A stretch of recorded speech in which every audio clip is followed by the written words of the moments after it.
And invite the 3 other elected county officials as non-voters. In St. Louis County. I'm wondering if you could clarify how people know that we are hiring an interim or permanent administrator at this point. I will do exactly that, Steve. It is part of the second piece of this that didn't get done. To the extent that we have been public with the fact that the administrator was leaving, and to the extent that the board meeting was publicized and it was attended by a number of media people, and the announcement was made that we were going to begin this process, that was the assumption where the focus of the fact that we did have some names already in the hopper. Now, if that satisfies you for the moment, I'll come back to it. So we haven't done anything beyond. We haven't done anything beyond that. Absolutely. All right, thank you. The nominal group, for those who don't know what the nominal group, please. Point, and just not a point of order, but a point of information. Bill is passing around the names. We're going to use the A, B, C, and D on them, so that if anybody wants to talk about a candidate, they can use the letter designation. We have, and so if everyone would just copy, just put them in there, and it's strictly arbitrary, I'm sure that they are. They really were shuffled in the thing. Good. Nominal group theory, for those who are not familiar, is a numbering system for which you set your priority at 1, 2, 3, and 4 in this particular case, and then each person gets the ability to vote on their number 1, number 2, number 3, and number 4 candidate. Those are weighted in reverse order. Your number 1 priority gets the most points, the second the next, and the least favorite the last number of points. The points are added, and determining and based on how that the numbering system comes out, you either select or eliminate somebody on your first vote. Once that's taken care of, another process is gone through to discuss why you think you're number 1, or the big discussion about who the candidates are again, and then you go back and do another prioritization on the 3 of them, and you get to do 1, 2, and 3 again. Again, if you have a selection, if one person got all of the first place votes, that would be the same as a selection. Typically what happens is you eliminate rather than select in the first couple of rounds. And then by the time you get to the 3rd round of voting, you get to the final candidate. Typically, that's the way it works. Questions on nominal group and how it works? Commissioner Nelson, I saw your hand up. Thank you, Mr. Chair. I don't have a question on nominal group in my words, but you had talked earlier that there were really 2 directions that we could go. And wouldn't it make some sense to determine that? Yes, at this point? we will. Okay. There's some explanation. Before we talk Yeah, about there's some explanation. In the audience, anybody who wants to have any further explanation on nominal group? Seeing none. The second opportunity, or Bill, did you? Yeah, being on the committee, I just wanted to clarify it from my perspective. That was that the committee was passing on some names, but not definitely marking another process, or whether it's nominal group or whatever it is. But it was basically passing on the names and asking the board to decide what they wanted to do.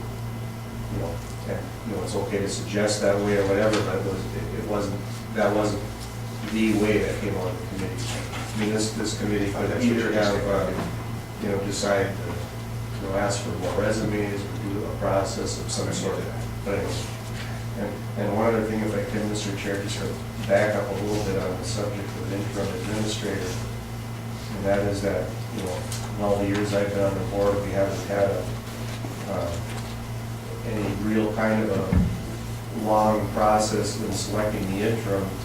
Usually it has been the board moving swiftly to appoint a deputy administrator. That's what's happened in most cases.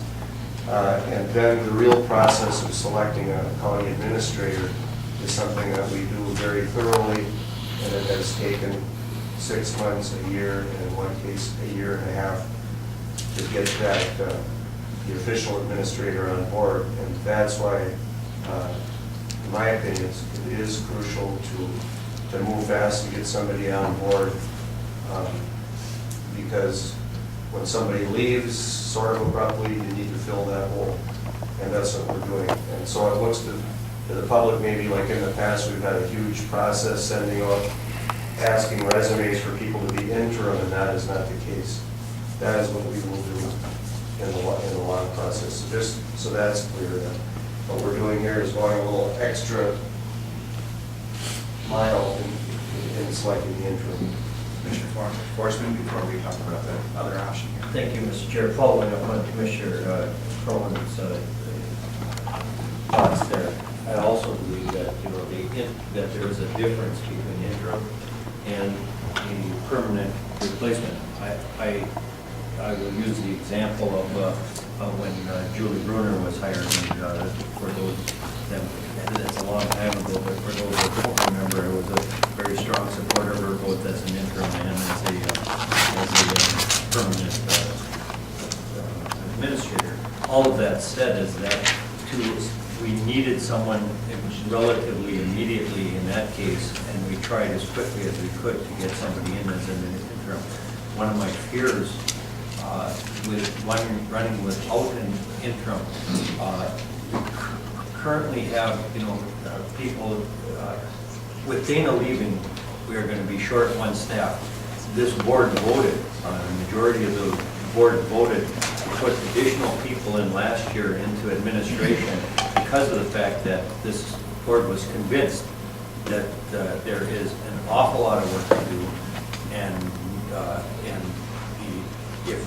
if we are to lose some of our momentum during what I believe are some times for a local government, I think that we need an interim administrator, somebody that can come in and to help guide this county in a relatively quick fashion for the interim.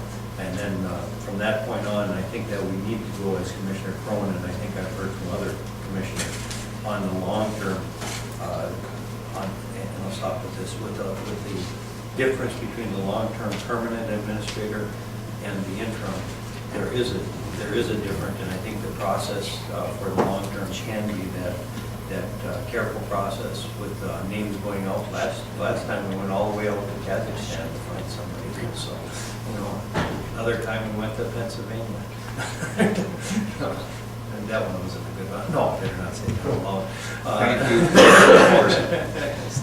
you. So the concept here is that you have the first process, which would be to take the names that you have and do a selection process from them. The second one was a little bit more complicated and a little longer process. It entails the following kinds of analogy. It says that the fact that you have 4 names without having asked whether or not there was any interest in this suggested that there may be more interest in the county interim county administrator, and how would you go about collecting those names? That process was presented to the committee. It didn't take any less time or any more time than what we would be talking about at this particular point, except that the names would still have not been identified today yet. The names would not be identified till later in this week. Then the committee would get back together and prioritize those names, and then send it on to the county board for approval of the prioritization. And then at the end of that prioritization, or at the end of that approval, the candidates in the order of descending would be contacted to see whether or not you could work out a deal. And then a letter of intent would be presented to the county board for approval, at which time it was approved, and a contract would be written, and an approval process would occur. The board, what's occurred is that the committee sent back to the board the right to make the decision between the two processes. Because whether you like it or not, in taking the names that you have at this particular moment and voting on them, on voting whether or not to select from that group, that is a process. As is taking a little longer and finding out if there's other names out there, that is also a process. And it is not for me to say which process is right. The committee said, ask the county board. And so we are here to ask the county board. I would make the following comment, that it would be, if somebody is feeling extremely strong on one way or the other, a motion would be in order with a second, and some debate on that would be, oh, you can't do that, this is a committee of the whole. A nod of heads to a consensus of one way or the other. Still, that requires some form of debate and discussion and whatever, and the debate would occur without a motion. So let's just, you got two processes. One, take the names you have, decide from that group. The second process would be a little bit longer, and it would have a little more detail. Commissioner O'Neill, you were first. Commissioner Nelson, you are second.